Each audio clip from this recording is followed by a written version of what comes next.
Hello, I'm the 10-minute English teacher. Let's get you exam ready. Today we're thinking about William Shakespeare's Macbeth, and I'm going to be providing you with a guide, summary and analysis for the character Banquo.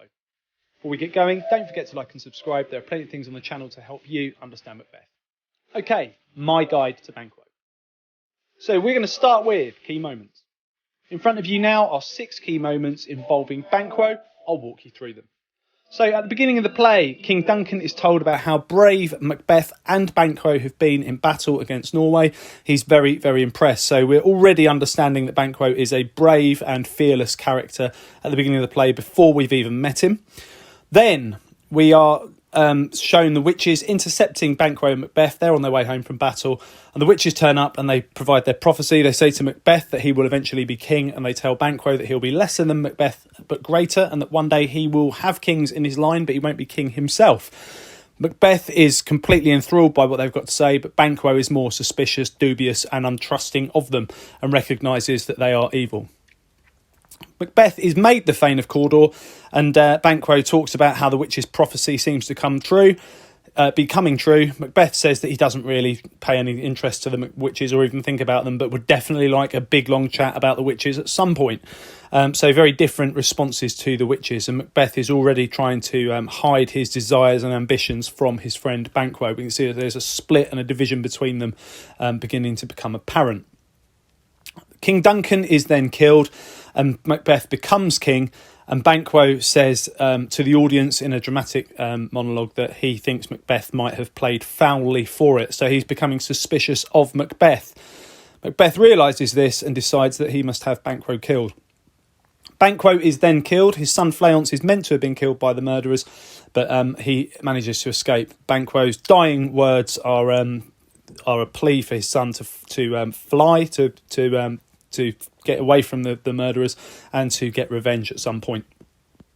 And then the last mention of Banquo in the play is when Macbeth, at a feast at his castle, entertaining many guests, sees the ghost of Banquo at the table. So it might be that Banquo's ghost has come back to haunt Macbeth, or it could be that Banquo's ghost is a manifestation of Macbeth's guilt. And that takes us to quotes to know.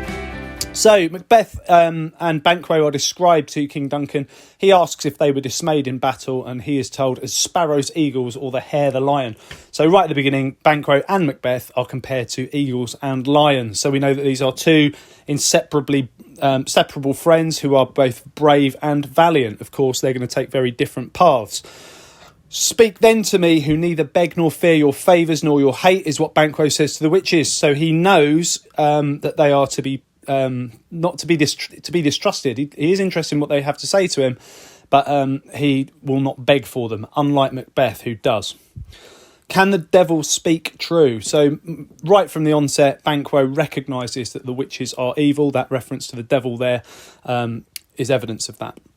To win us our harm, the instruments of darkness tell us truths. That's what he says in regards to the witches, and sees that their prophecy and their charms might be there just to lure them into a trap. Of course, that's something he recognises and Macbeth doesn't, and that's a key message to the Jacobean audience about witchcraft. To win us from our harm, the instruments of darkness tell us truths. I fear thou playedst most foully for it, is what Banquo says to the audience when he's thinking about how Macbeth has become king so quickly. So he's suspicious of his friend, given his friend's obsession with the witches and how their prophecies have come true so quickly. He is suspicious of Macbeth. And Macbeth says to Banquo's ghost, "Never shake thy gory locks at me." And that takes us to analysis. So we've got Banquo as the antithesis of Macbeth. He's the opposite in many ways.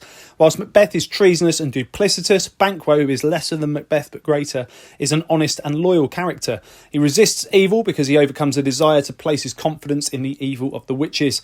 His resistance to the charms of the witches provides a moral example for a Jacobean audience fearful of the supernatural.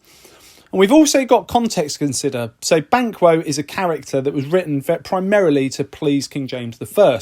He had an ancestor called Banquo, and when the play was performed for him in person in 1606 in Hampton Court Palace, he would have recognised the reference to his ancestor, which directly links the king to the plot, characters and the concept of the divine right of kings, the idea that the seat on the throne of the king being placed upon the throne is something that is guided and influenced by the hand of God himself. Okay, take it further. If you want to watch the video again and mute the sound, you'll be able to talk your way through it in time with the yellow marker changing. If you get stuck, you can unmute to hear the explanation. And also, can you explain the significance of each key quotation instead of me in time with them changing? Okay, check out the other videos on my channel. I'll continue to add content. Feel free to ask something you'd like to see me cover in the comments section. Don't forget to like and subscribe and share, and keep revising.